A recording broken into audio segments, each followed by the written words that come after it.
Hello, good morning, good afternoon, good evening, wherever you're watching us from.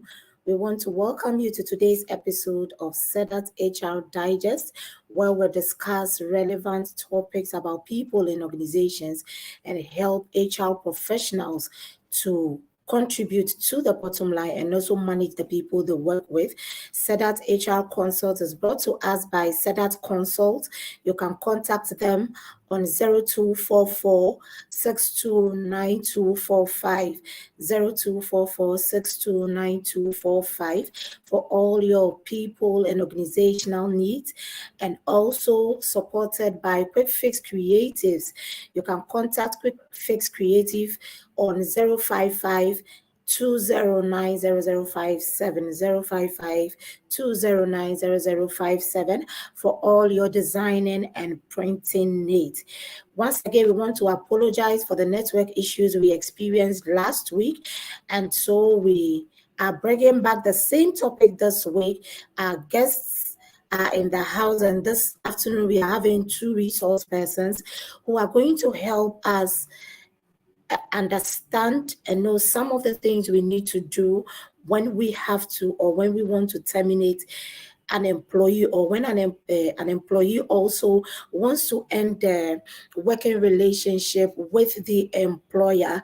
And I would like to let you know that immediately you join, please put your name in the chat box, comment section. We would read it out and acknowledge to you. We know a lot of you watch us, but please, we want to acknowledge you. So kindly drop your name and your location in the comment section, and then we will read it out to acknowledge you. Also, during the discussion, if you have any question, you want to seek any clarification, or you want to contribute to what is being discussed, you can drop it in the comment box as well. I will read it out to our resource persons, and they will help us to understand and also respond to your questions. Okay, so our resource persons are ready for us, and we are hoping that today we would have a stable network so we will be able to learn, relearn, and unlearn. All right, so I would like to first of all introduce to you Stephen Osei Kisi. Stephen is the regional head of the Labor Commission Tema branch, and he's been on our show for some time now and dealing with termination. I mean, he's one of the best we can bring on. And so our guest today is Stephen Osei Kisi. Hi, Stephen, welcome.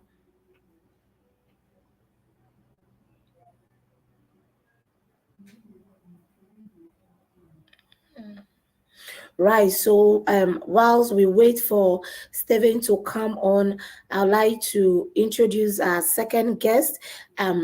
She is, I mean, I'll just describe her with one word: super and solid. Let me add another word to super and solid. Vera is one of our guests today, and she is a seasoned HR practitioner or professional. She has a wide range of experience in many industries, and I believe so strongly that she would also be of help today as we discuss our topic on termination. Hi, Vera. Welcome to Sedat HR Digest.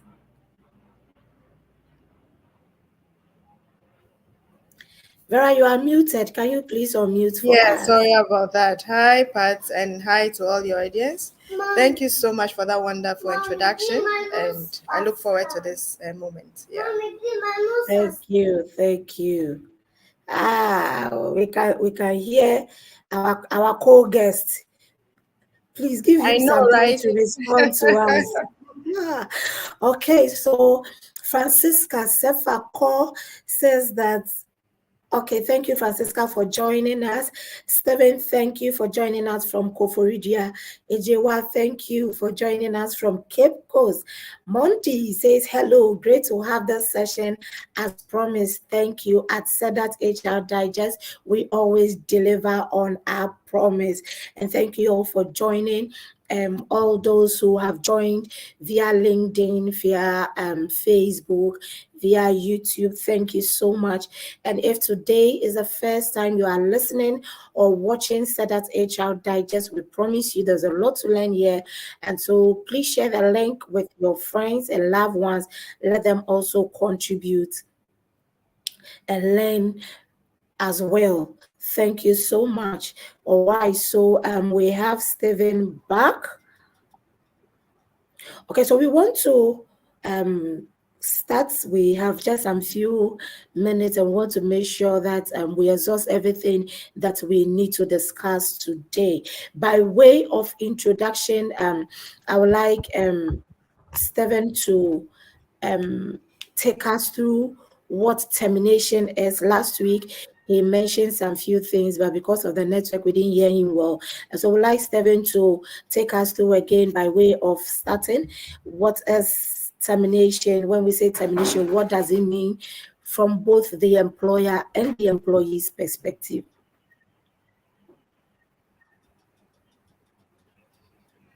Hi, Stephen.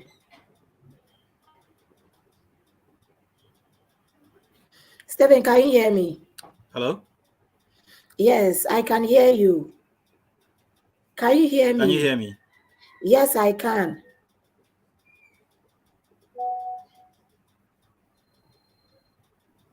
All right, Rhoda, thank you for joining. Juliana, thank you for joining. Yes, I can hear you now. Right. So I was saying that Okay. by way So, of introduction or just like starting, if you we commenced our discussion last week, I think we commenced with wanting. Yes, I can hear you. Can I proceed? yes, you can. So just we want to know what termination is from both the employer and the employee's perspective. Okay. So, terminations generally can be affected by both parties to the employment relationship. And so on the side of the employee, terminations generally can be affected by both parties to the employment relationship.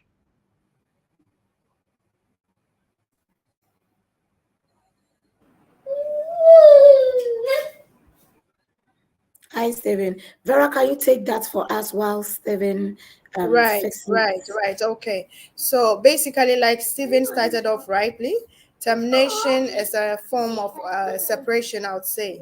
You know, we have separation, and when you look into separation, we have all manner different types of separations, and termination is just one of them.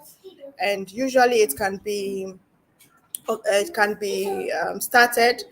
Either an employee can decide to resign, or an employer can decide to terminate, or go different ways with the employee. And so termination is just one of those. But termination usually is a very critical thing in the HR life cycle of the organization. And so normally it is taken very seriously. It can cause a lot of issues for both employers and employees alike. And so termination, there are so many forms of terminations, or I would rather say separation. It comes by various means. It could come by, let me start from the very serious ones that we don't like to talk about. It could come by, death. It could come by pension. It could come by the employee resigning, or it could also come by the employer deciding for one reason or the other to go separate ways with the employee. So those are just a few that I'll mention for now. Right, thank you very much, Vera.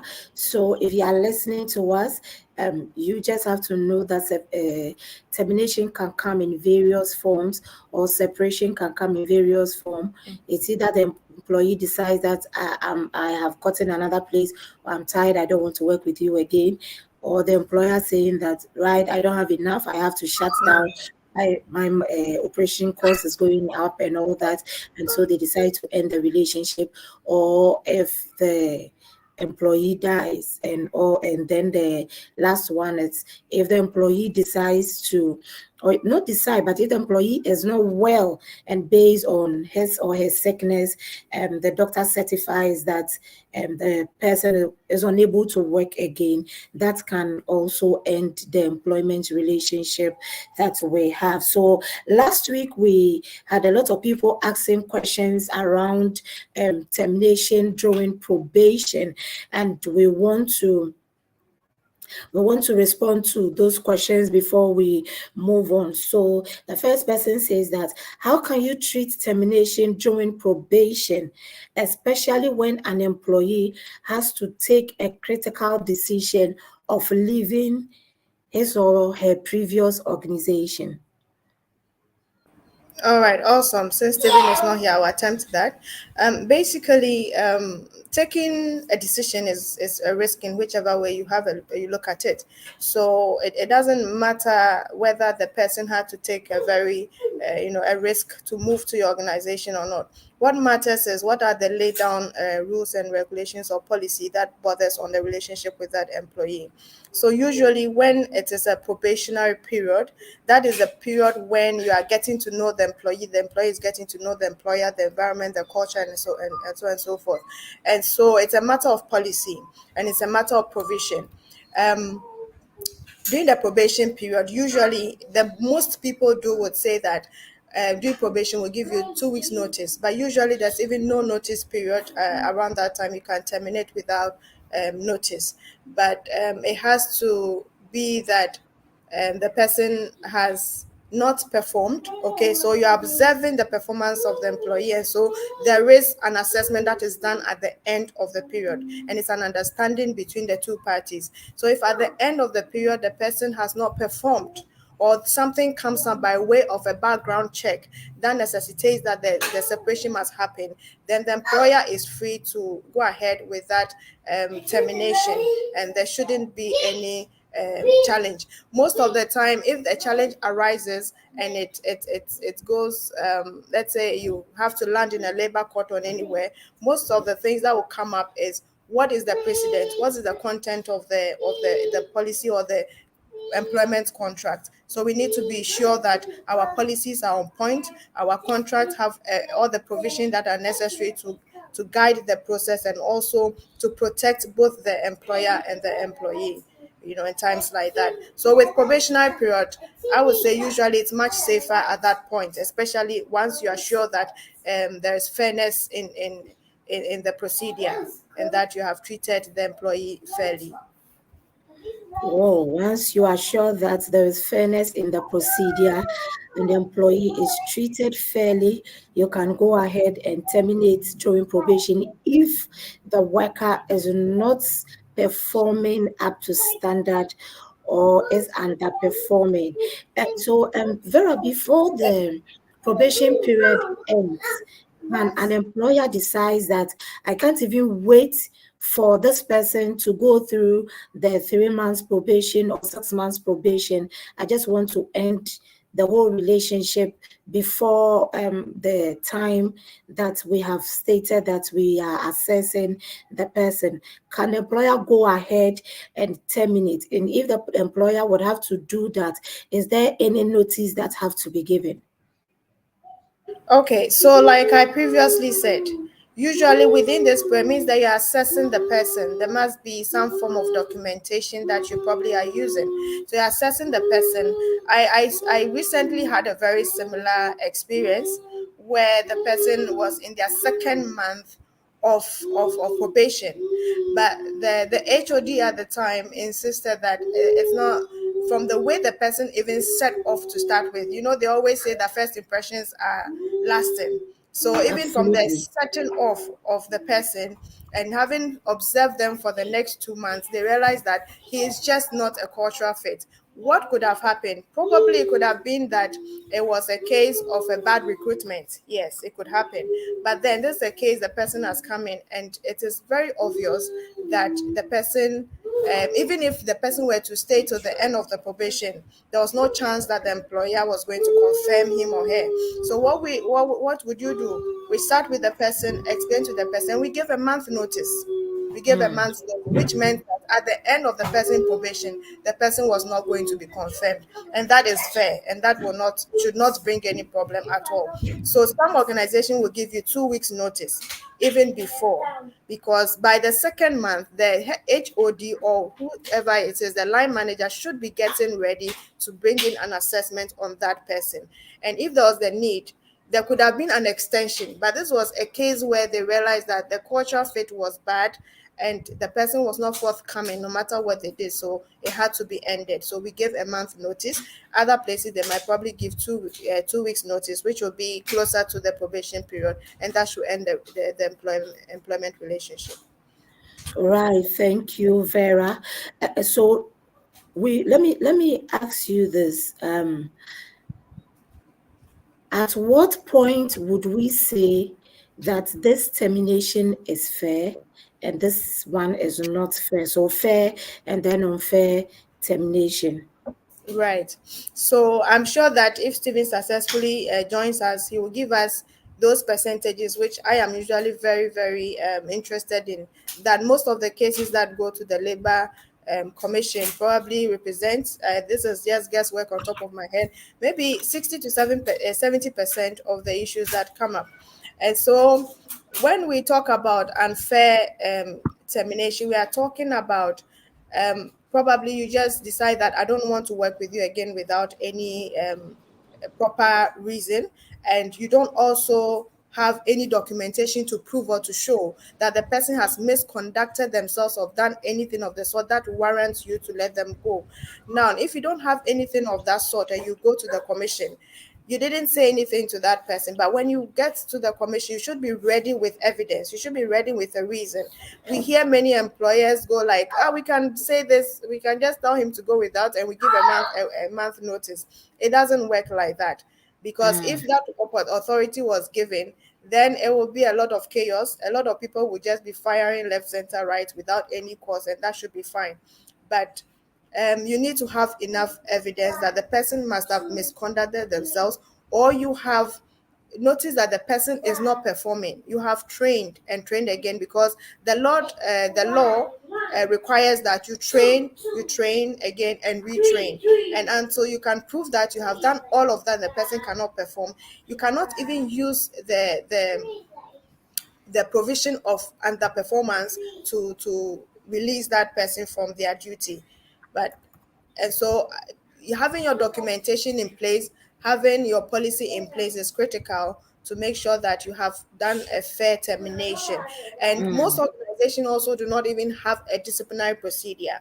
Most of the time when issues arise, if it's a misconduct of any kind, you must have had a disciplinary procedure that you follow, because once you have somebody filing a case of unfair termination, that is one thing that the Labor Commission is also going to look at. That did you follow your disciplinary procedure? If a disciplinary procedure was also not followed duly, then most likely you have a case of unfair termination. I think as we go along, would look into it some more. Yeah. Right, thank you, Vera. I have a question from Kafui. Kafui says, since you cannot make an employee worse off, can an employer use alternative measures of termination, such as demotion, reduction in pay, loss of security, seniority, loss of seniority? So she wants to find out if since you cannot make an employee worse off, is it okay to, instead of ending the relationship with the person, is it okay for you to say, okay, I'm demoting you, I'm reducing your salary, or you're a manager, we are bringing you back as an officer? I don't know if Stephen is hearing me and he would want to speak to Stephen. Can you hear me?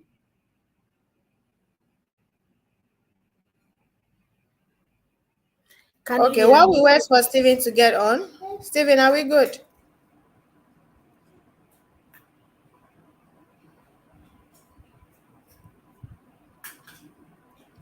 Whilst we wait for Stephen to stabilize, um, Kafu is saying that can we make an employee worse off? In this, by No. the time we've He's gotten to saying, this point of wanting, since Vera, you cannot is it make an okay? employee Yeah, worse off, yeah, yeah. since you cannot make an employee worse off, I mean, it means that they are already he's even considering the fact that sacking the person is making the person worse off. But when you're talking of not making an employee worse off, you're talking of you're already maintaining the person, and so you cannot make their you cannot take anything away from. I'm having a co Yes, our co presenter. Yeah, yes. worse off. First of all, by the time you have gotten to the place where you want to terminate, there must have been a series of things, or something must have happened that is gross in nature, that you believe that going on with the journey will not be beneficial for both parties. That is it. Even if the employee is the one who has actually indicated the fact that they want to resign, they must have thought about it in various ways and come to a point where they believe that and believe that staying on is not going to be beneficial to themselves or even the employer. So most of the time, as a professional, having gone through the journey of my career, I don't even encourage people to encourage employees who have decided to resign to stay on, because usually between the next 6 or 1 year, the person is most likely to come back with the same issue if the situation for which they are resigning is not something that you can speak to or change. Because the moment that remains, the person will definitely come back and want to resign again. And so using all of the other things like demotion, reduction in pay, they all have nuances that if you are not careful will come back and bite you. So if you've gotten to the place where it's warrants that you terminate, and you are sure that you have activated all the administrative procedures, and you would be, better off not holding on to the person, then I think that it is better off to let the person go rather than wanting to use all of these other things. Unless it's a disciplinary procedure where it's a disciplinary procedure where you think that the verdict of the committee says that a demotion, because that is also critical. Whatever the committee brings up must be vetted by executive. So once it has come up and it is the recommendation that is a demotion, then of course it is a demotion and not a termination. But if it is a termination, it is better that you allow the process to go through. Yeah. If it is a termination, it is better you allow the process to go through. Thank you very much, Vera. We want to take a quick break. When we come back, we would continue with our discussion. Keep sending us your questions, your contributions. Let us know what you think. Let us know what is on your mind, what you want to find out. We are hoping that Stephen would be able to work on his network, and then we can have some few questions for him to respond as to how the Labor Commission sees some of these things, and at what point would the Commission rule in the favor of an employee or an employer when the issue of separation reaches their outfit. And so we'll go for a quick break. When we come back, we would continue.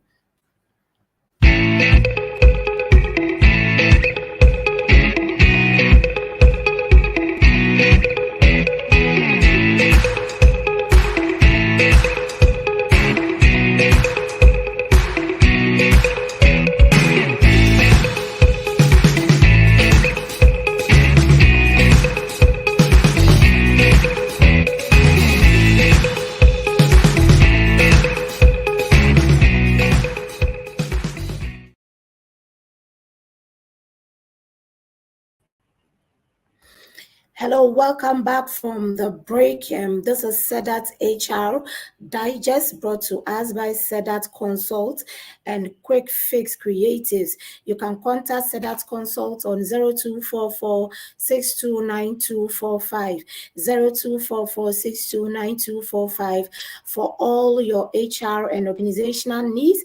And you can contact Quick Fix Creatives on 055 209 0057, 055 209 0055.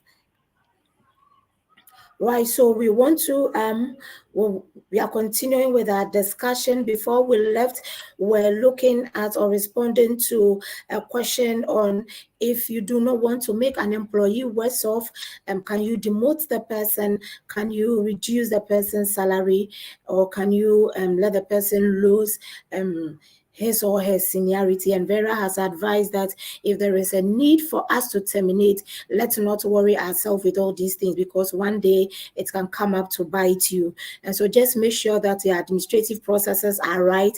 You have gone through all the processes that you need to go through, and then you can safely terminate the employee. That way, even if you end up at the Labor Commission, you definitely will have something to prove that all processes were duly followed.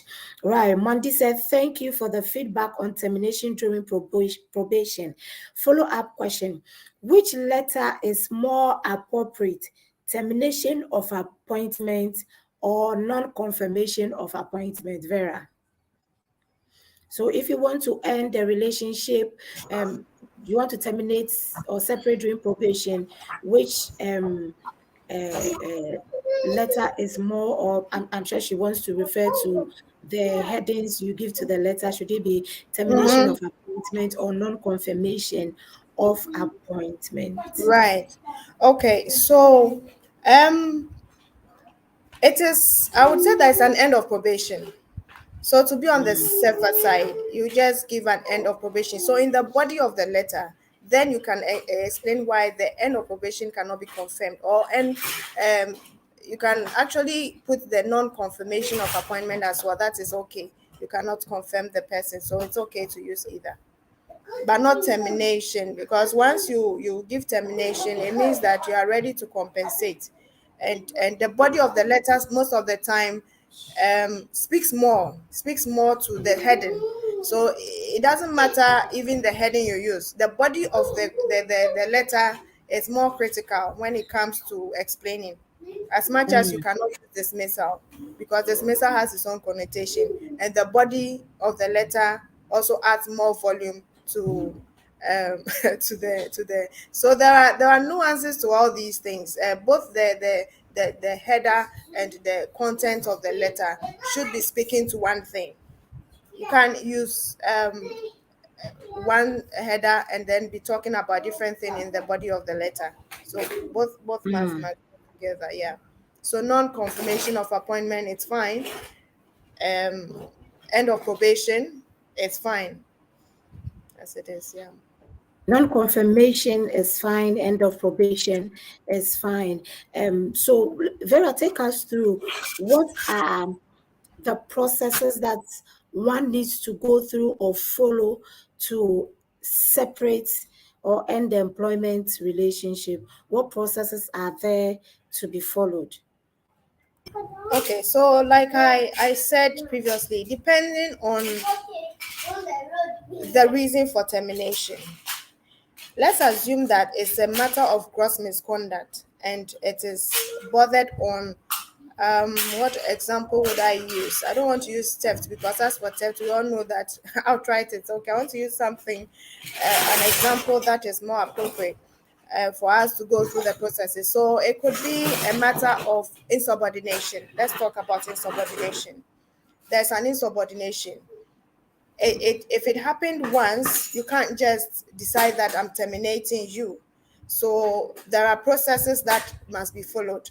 The most common that we find in most organizational policies, writing to the person a query. You query the person responds, and then you decide based on the response and the query where you go from there. Assuming that the person has misconduct themselves, and on the surface of it, everybody thinks, no, this person deserves a termination, but the response comes, and then you believe that, okay, this is what actually happened, and so we give the person another chance. Then at that Mm, point, maybe you're going to give the person a warning letter. Most organizations will say, first warning, you stay in; second warning, you stay in; but third warning, you're out, or even second warning, depending on the grievous nature of the misconduct. So those are the various processes. We have verbal warning, we have query and their responses, and then we have the warning, letters that come with it. So by the time you have reached probably the third warning, which is usually the common one we find, you are out of the way. And so those are the evidences that we normally are talking about, that as an organization, your procedure must be in place and you must have evidence to prove that you've done everything to correct the situation and it's not working. Right. As an organization, you should be able to prove that you've done everything that is required to be completed, or to go everything that needs to be done for separation or termination to take place. Michael, thank you. Michael is watching us from Cape Coast. Thank you, Michael, for joining. Vera, there's another question in the comment box. Rebecca says, is it right to use Section 17 of the Labor Act as basis to terminate? Is it right to use Section 17 of the Labor Act as basis to terminate? So maybe I should read Section 17 for us, so that probably we'll know what is at Section 17. Yes. Right, so Section 17 talks about notice of termination of employment. Notice of termination of employment. The first one is, a contract of employment may be terminated at any time by either party, given to the other party A. In the case of a contract of 3 years or more, 1 month notice or 1 month's pay in lieu of notice. In the case of a contract of less than 3 years, 2 weeks notice or 2 weeks pay in lieu of notice. Or C, in the case of contracts from week to week, 7 days notice. All right, so that is Section 17.1. Now, Section 17.2 talks about a contract of employment that is determinable at will. So 17.2 says, a contract of employment determinable at will by either party may be terminated at the close of any day without notice. At the close of any day without notice. A notice required to be given under this section shall be in writing. The day on which the notice is given shall be included in the period of the notice. So, Right. Yeah. So, but this is where we get into trouble. And this is where we find issues, because that is what we keep saying. And we keep saying that, oh, the law says give a month notice. And so, yes, the person has misconducted themselves. I don't need to take him through any procedure. I'll just quote the law and then I'll let the person go. You will get into trouble. Trust me, you'll get into trouble. Because you see, the employment relationship is just like marriage. You can't just decide today, I don't want to stay with this person, so go, and then you don't compensate the person. Now, depending on what has happened, if it is not that you have that you found the person stealing, even when you have found the person at it, the person can decide to say at anywhere that I was only picking the thing to put it in the right place. It wasn't in the right place at some point. And then here you are accusing the person of stealing, and there's no procedure to show that you are taking the person through a process. You are going to get yourself into trouble by just giving 1 month notice and say go. Now, if you believe very strongly that the person deserves to go, then take them through the process. And then if they deserve, if it is not a dismissal, that is one thing that we get into trouble also with, the differentiation between termination and dismissal. I If was it going is to a ask you to dismissal, we are differentiate going to go that. through that, yeah. So if it is a dismissal, it means that it's a gross misconduct. You found the person guilty, and so you are dismissing the person. And at that point, you may not even need to give notice, because it's like saying that I found a thief in my house. I want to stay with the thief for another day or two before I let the person go. If you don't kill him, he'll kill you. So at that point, you let the person go immediate, and so you may not need to give notice. But then again, even if it were that a case like that, some of the things you would have done would have been to interdict the person whilst you're investigating the case. So that first of all, the person is off your premises, he's not interfering with investigation, so that you can get to the bottom of it. If you find out that the person was found guilty of the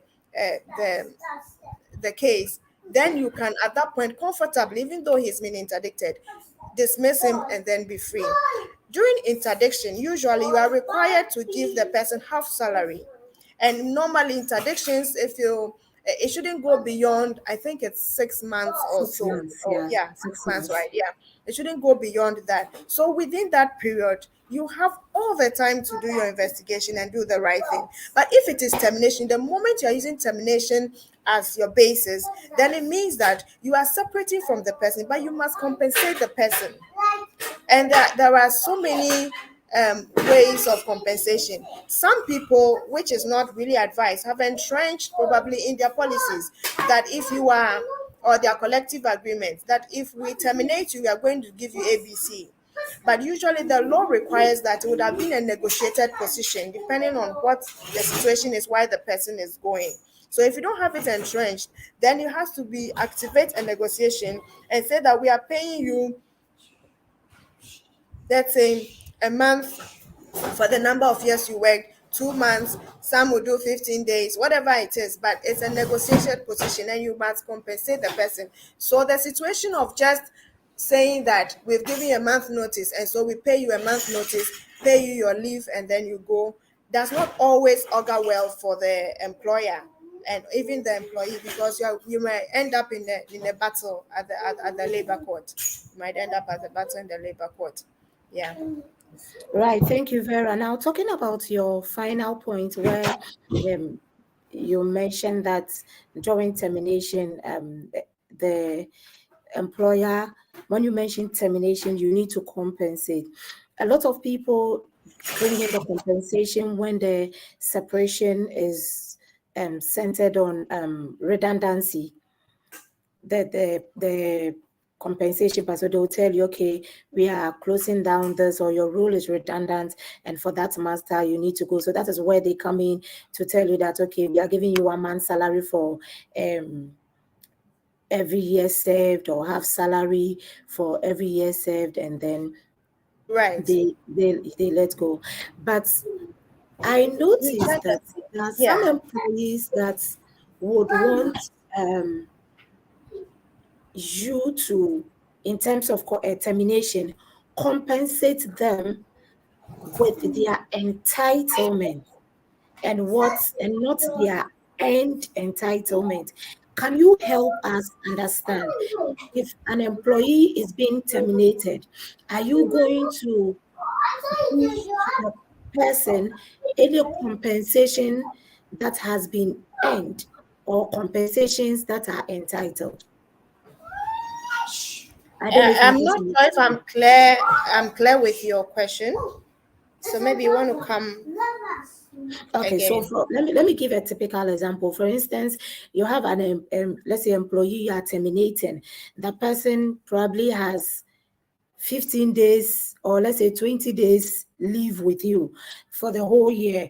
Now the person has served, let's say, half year before the end of the year. Now the 20 days leave is for the whole year.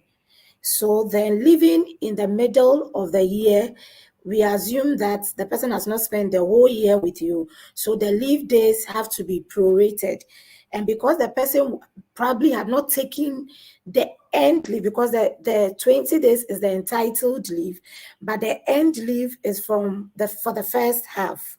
Okay, so if the person is exiting or being terminated, are you going to compute the leave that has been earned into cash from say, let's say, January to June, and say that this is what you have earned, and so this is what we are giving to you? Because ordinarily, if you had taken the leave, or if you had stayed with that, it would have been the leave that you have earned, so you would have to enjoy. But because of the termination, you haven't enjoyed it, so we are computing it into cash and giving it to you. So January to June, we compute it into cash and then give it to you. Or in this case, we are going to compute for the whole year, which is the 20 days leave. You are going to compute that into cash and give it, or let me see, I think the right word, cash, leave encashment. You are going to encash the 20 days for the person and tell the person that this is, you are entitled to 20 days. You didn't spend the 20 days with us because you are leaving us in the middle of the year. And so this is your 20 days. We've encashed it for you. Take it and go, or you will do half a year. I don't know if this explanation sits well with you.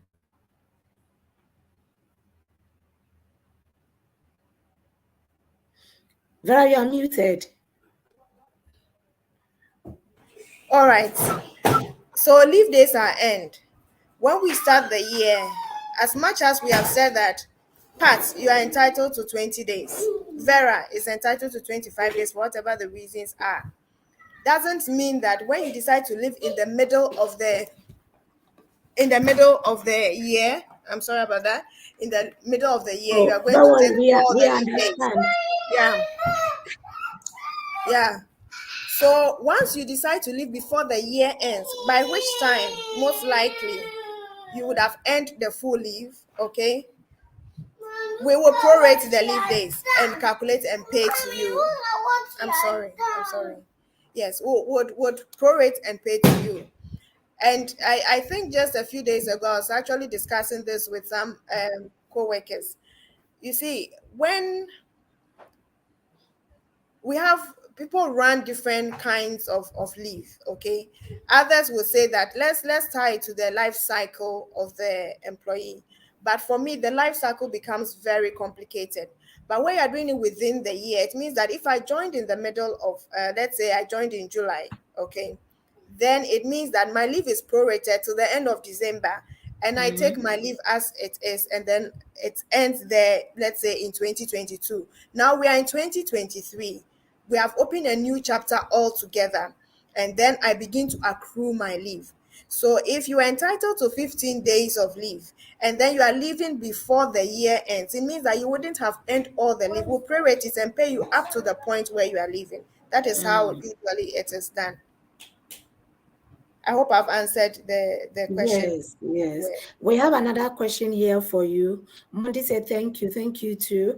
Educhum Ajaman says, an employee has misconducted himself and warrants termination, but the employer instead of but the employer instead decides to suspend the employee for 3 months without pay and recall him back and recall him back. Is that lawful? So the employee has misconducted himself, per the policy. The misconduct, I guess, it's a gross misconduct which warrants termination. But the employer says that instead of letting this person go, I want to suspend the person for 3 months, and then after 3 months, recall the person back um, to work. Instead of terminating, the person just uses Suspend for suspension. 3 months. Yeah. Wow. Is it, and then he's asking, is it legal? To suspend for 3 months and let the person, you see, all of these are a matter of policy, because if the person has misconducted themselves and a disciplinary committee is formed and they came up with the fact that the person has been should be suspended, then it presupposes that it wasn't gross enough a conduct to terminate the person, and so the person was suspended. That is what, because we don't know what the case is, and we only hear from the scenario that the person misconducted themselves. So for me, it wouldn't be a misconducted situation which demanded that the person should be sacked. But to let somebody go for 3 months is what presupposes again that it was a gross misconduct. But I wouldn't know how you want to suspend somebody for a good 3 months and recall that person back. I wouldn't advise that anyway. I wouldn't advise that at all.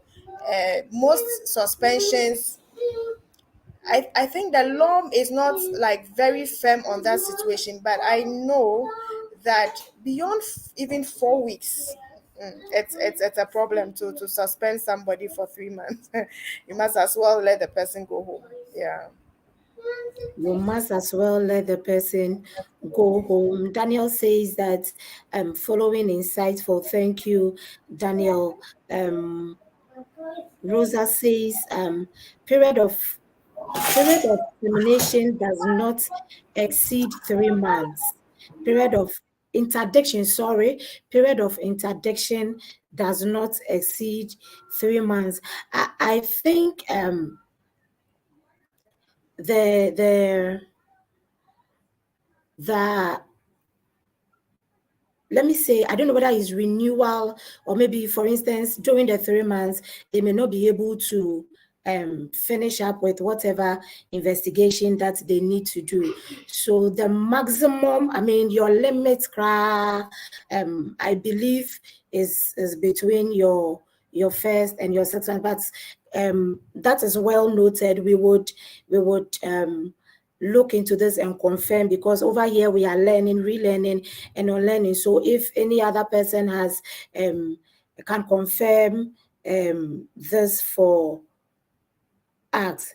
Okay, so So sorry so to it cut. is Can you come again? What is it about the 3 months? interdiction. So he's saying that interdiction cannot exceed 3 months, and that I agree. But where there is in cases where you need to go, maybe there are police case and court cases involved and all that, I believe Um, the I three can't remember months. offhand, as it were, but I think we'll look for that LI that spells out on interdiction, and then what revert on that.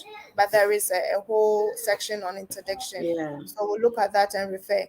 I mean, yes, we might be wrong with the time limit, but we can always correct that and be sure to give sure, the right information. Yeah, sure.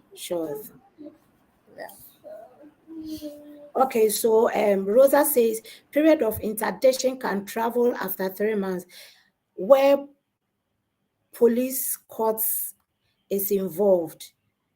All right, thank you very much, Rosa. Thank you.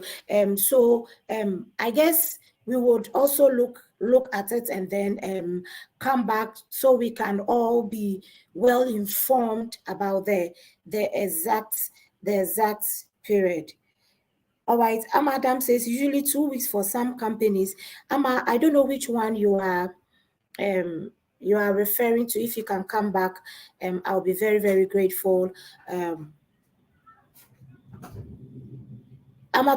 Please come again. I still don't.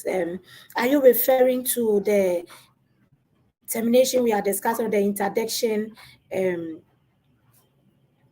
Okay, so thank you very much. Edu Chum has helped us with the LI 1833. The maximum period for interdiction is 6 months. The maximum period for interdiction is 6 months. Oh, wow, the interdiction. Amma says that usually 2 weeks for some companies. Well, since the law has given us the Yeah. maximum period, I guess within the first I week am or happy. I second see week. the LI 1833. LI Yeah, 1833 is what has all the provisions for interdiction.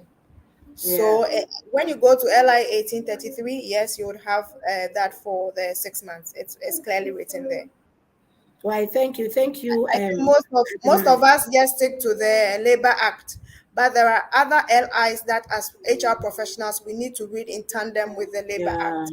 One of those is LI 1833, which we must read as much as possible. yeah. And the other one is LI 1822. LI 1822. So maybe you would want to add that to your Labor Act, right? I think I have a question. Julian says, what happens if an employee decides to end his employment without prior notice or a very short notice? What happens if an employee decides to end his employment without prior notice or a very short notice, Vera? Right. So the notice period is either ways. It's either you give a month notice, or you pay in lieu of pay. So if you decide to give a shorter notice than two months, you have to pay for the remaining notice period. Some people prefer to say that they want to use their leave days remaining to offset notice, but it depends on the policy. I've cited a few policies that prohibits you from using your leave for to offset your notice period. But usually, if you do not give the required notice, then you pay in lieu, which is what we see. So you pay in lieu. Yeah, it's unfortunate. Vera, can you quickly explain the in lieu of notice for the sake of the? I believe we have a lot of people listening to us. Not all of us are HR professionals to understand what this in lieu of notice is, because it looks like it's only HR professionals that understand this language very well. In lieu of notice, a lot of employees do not understand this. If you So can in take lieu simply means that instead of notice. So instead of giving notice, I'll say that, oh, I have another job. And if I take that job, maybe you're paying me 5,000. If I take that job, they are paying me some 15,000. Let me just pay you your 5,000 and go and take my 15,000 job. So I'm not giving you notice. I'm leaving immediately. The only downside to that is that, you see, with a relationship, don't break the bridges behind you when you're moving. So it is better to negotiate with your new employer and say that I need to fulfill my notice period here and I can start with you on such and such a date. Yes, okay, you go. Right. So you can start on such and such a day. But usually, if you are not giving notice, then you are forfeiting your salary. You are forfeiting your benefits for that period. And then you are moving on without having those benefits. That is what it means. And if the employer said to you that we are not giving you notice, and so you must move maybe at the end of May instead of moving at the end of June, then the employer is supposed to pay you that month and salary of June, and then you proceed on, even though you haven't worked in the month of June. I hope I have made it a bit clearer now. Yes, yes, I'm sure. I'm sure that you've been here, because a lot of employees exit and they don't give the required notice period. They just bring in the letter.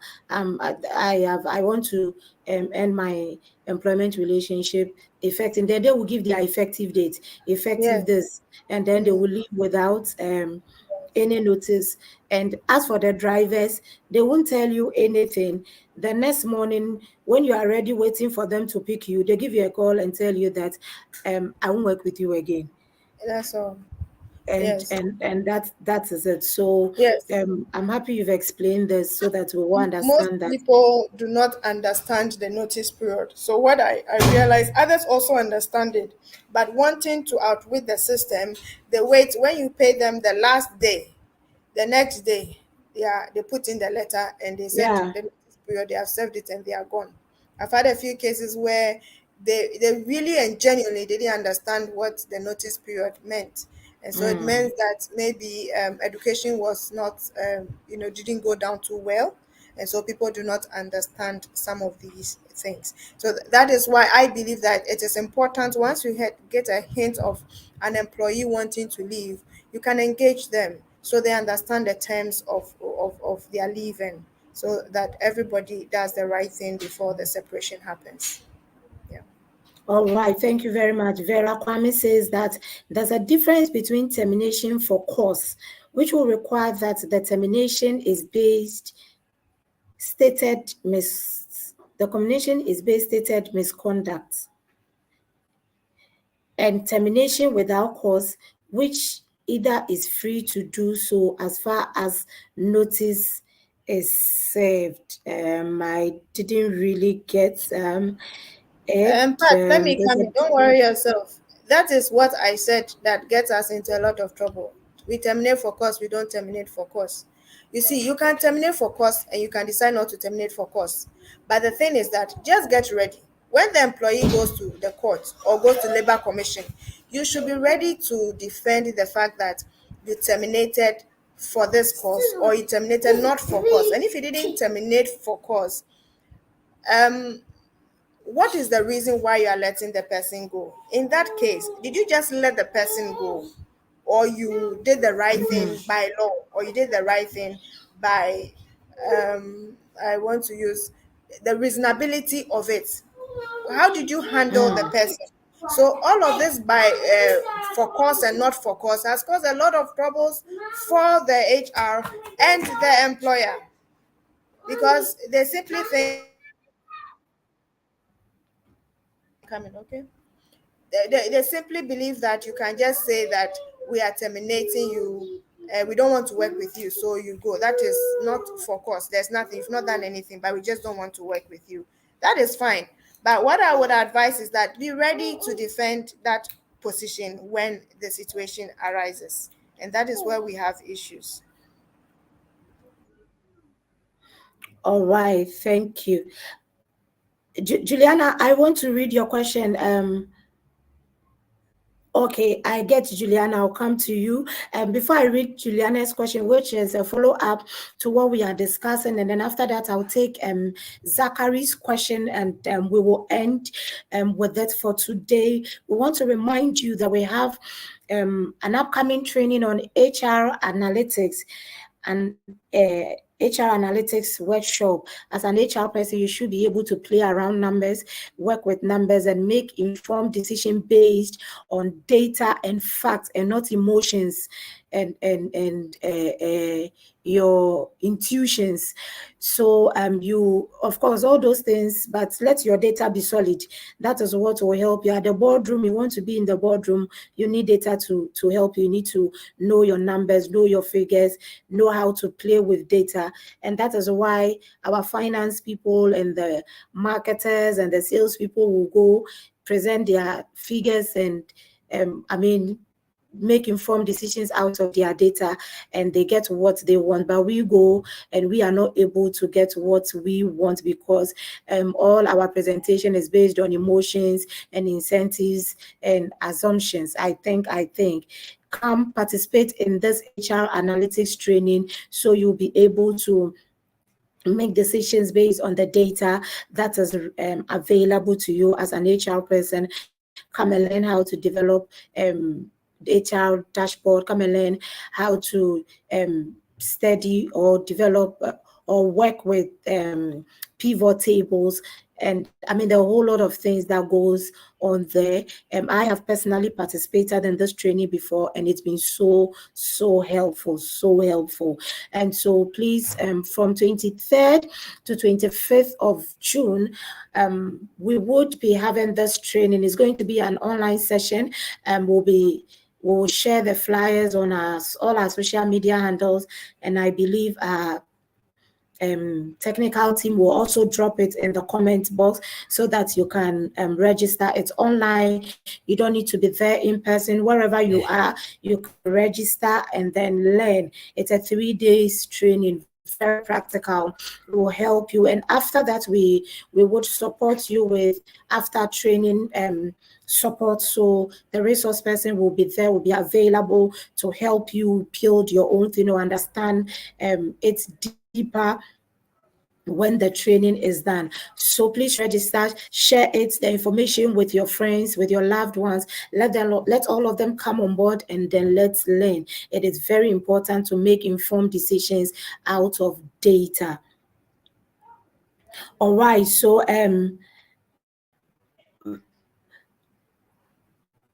okay, so let me read Julian's question, which is a follow-up to the in lieu of notice, I guess. And so Julian is saying that, Vera, are you there? Julian is saying, how can you force this employee to pay? So I guess if the employee is supposed to give notice and the person didn't give the notice and the person is gone, how can you force the person to give the notice? Because sometimes they just drop the letter Yes, and you like can't I see said, them. some people will just wait when you pay the last day, then they put in the resignation. That is where it's a bit of a challenge, because even tracking people in Ghana, it's a challenge. And so the one that I can share was what I did was I found out where exactly the person was going to work. And so I followed him or her to his next place of work. And then once he knew that I knew where he was working, he knew that I could come to his employer, and nobody wants that. Okay, nobody wants that. Yeah. And so it's difficult, I must confess, for an employer to follow up with an employee when such situations come up. But there are a few times where you should find a way to recover it. But if you don't recover, it's bad debt, unfortunately. Yeah, it's bad debt. I think some people, if the such an employee has any other end benefits that must be given to the person, they hold on to that, their PF and all that. They'll tell you that, okay, come and do your part of complete your part of the process, and then we Absolutely. would also release it to you. So But you if the know person that has anything with it, PFs are optional. So not all mm, organizations do that. So most of absolutely, the time, once it's not been done, then there's no, there's no respite for you as an employer. Unfortunately, our system, how do I call our tracking system is a bit poor in this part of our world. So unlike where you can easily track the person, or this is where the person is, or that is where the person is, it's a bit difficult. But like you're saying, yes, yeah. there are benefits that you can withhold and use to offset. But where it is not there, then it is not there. It is a bad debt for you. Or you can track the person to where they are and make sure that they pay. And they will pay when they know that you know where they work. You know where Yeah, they work. Because they don't want you to that's come that's and, very. as somebody would say, spoil there for them. So they would come and pay you. They they But my they, they little don't want advice, you to come and give them don't do bad it. energy. Don't do it. It's not worth it. It's not worth it Yeah, because you're yeah. breaking the bridges behind you, and it's not the best. So just do what the policies say. Play the safe game with each other, and it should be fine. Thank you very much, Vera. Zachary says, in a case where the employee his or her Leave, I'm has sure. not exhausted his or is it? I guess I it's want to leave believe leave. for continuous 3 years. So I guess Mm. it's the leave. So in a case where the employee has not exhausted his or her leave for continuous 3 years, does the employer have to pay for those accumulated leave days? Why have you allowed the employee to accumulate leave for 3 years? That is bad HR practice. It shouldn't Yeah. be encouraged. You understand? Because leave has its benefits. So, first of all, why has the person accumulated 3 years? Why are you paying for leave for 3 years? It shouldn't happen. I want to advise that it is paid. But first of all, let's go. Do you have a policy that regulates the leave management? There should be a policy that says that you take your leave within the year, you can accumulate, let's say, 5 years, maybe into the next year, and beyond that, no other. And you don't make people accumulate leave for 3 years. Uh, It Vera, is it shouldn't 5 years? be. I guess Vera want to say 5 days into the next year.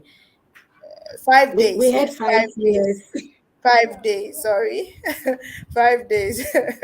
So, ideally, this practice should not be encouraged in our organizations. You are costing the company, first of all, to lose money at this point, if that is the Yeah. case. I think I recall there was one very prominent organization that had that situation where the officer had been in the organization for so long and hadn't taken leave. In fact, that situation is a problem for your organization, because if the person is involved in dubious activities in their seats, then you're going to be stuck with them for all this period.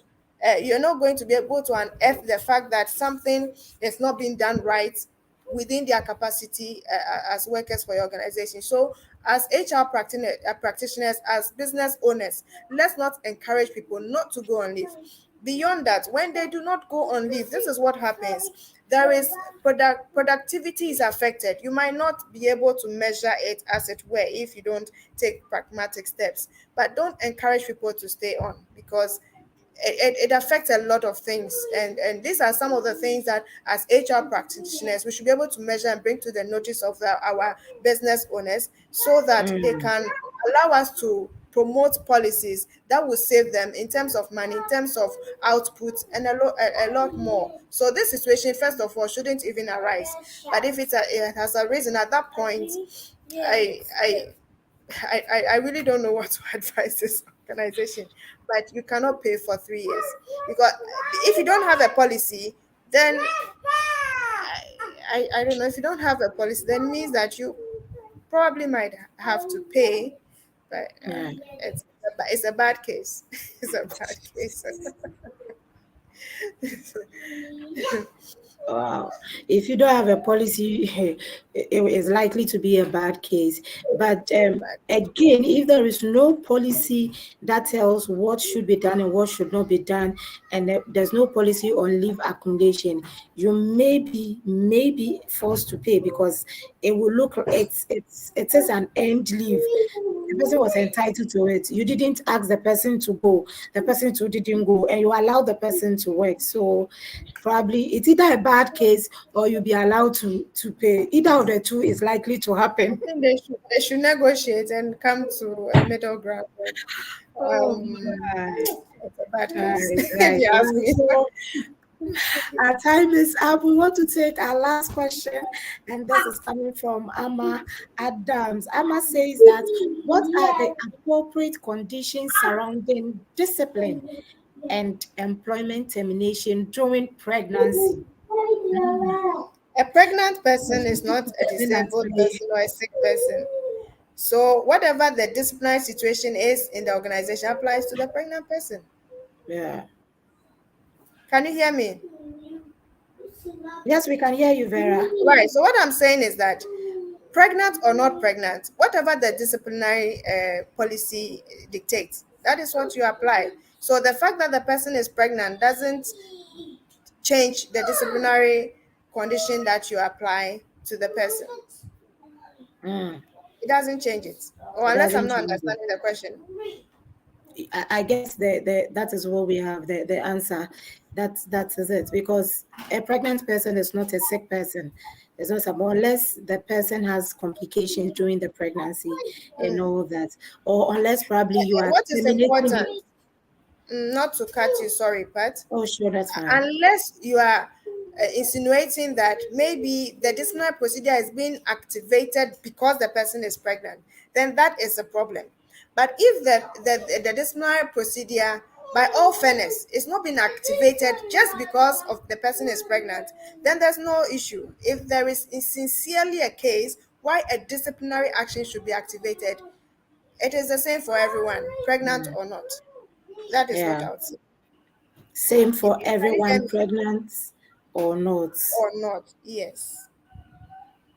But some people, Vera, please speak to this before we end. Some people, Okay. when they are pregnant during their pregnancy period, um, fall sick a lot, so they call in sick most often and all that. And Mm, employers would want to base on that to end the employment relationship with them. What is your take on that? What should employers right, do if you have someone who is pregnant and keeps bringing in excuse duty form right. often. So, as I said, if the disciplinary action is not just because, simply because the person is pregnant, so we're activating a disciplinary to investigate the person. But if you are pregnant and you have a difficult pregnancy or you have challenges, the best thing to do is to get your medical certificate or excuse duty or whatever your medical report is, to make sure that your employer is aware of your situation, why you can't be there, and you can't be punished for having a certified report or a medical excuse from a certified practitioner, medical practitioner, and then you'll be terminated. Then that becomes just targeting you because you are sick or because you are pregnant, Mm, sorry, just mm, because you're pregnant. So these things are a bit delicate and they are dicey. I know organizations would want to take advantage of that situation and terminate. But if you do terminate, trust me, if the employee takes you on, you're going to have it. And I think the mm. last time we came on, we are talking about this constructive dismissal.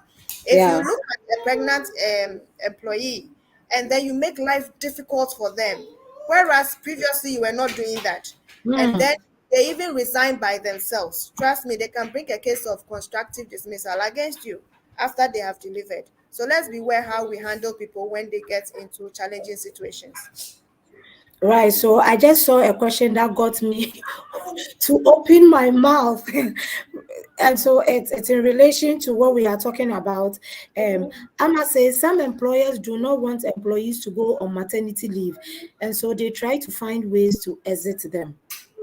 Okay, Wow, so even without seeing the question, that is a case of constructive dismissal or possible. absolutely.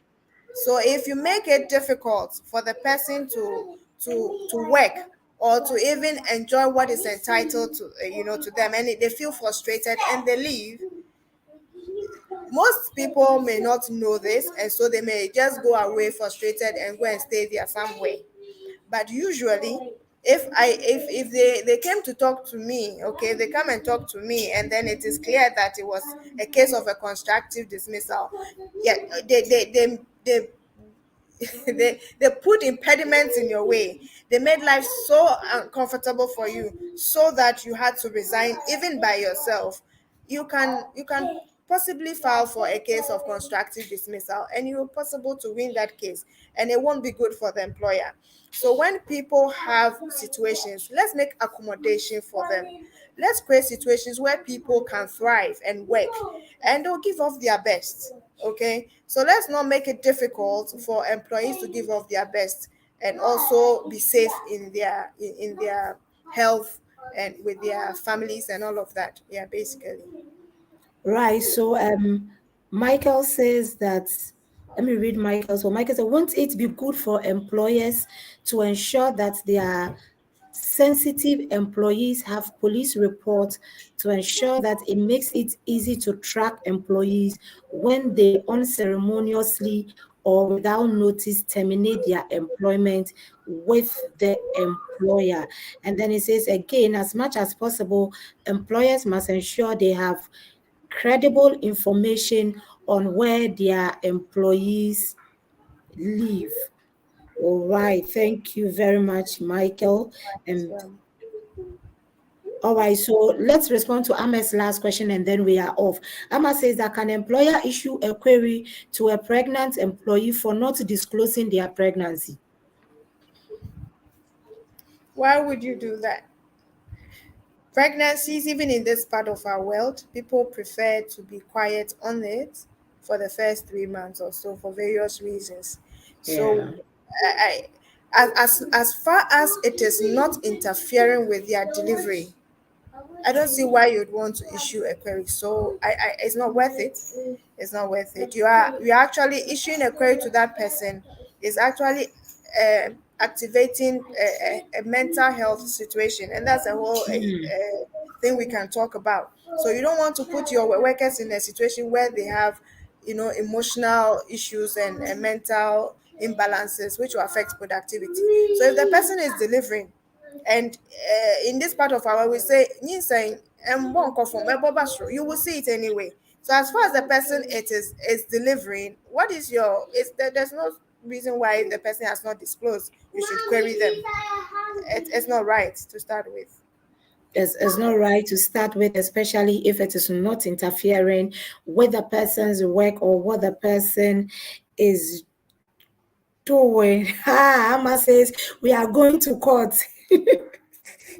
Don't blame me. Don't quote me, Amma, when you go. That's just by the way. Oh, right. Thank you so much for joining. I mean, I am personally enjoying the discussion and what's we are discussing. But unfortunately, we have to end here. I just hope that we'll have this topic treated again another time. Thank you so much, Vera. You were awesome.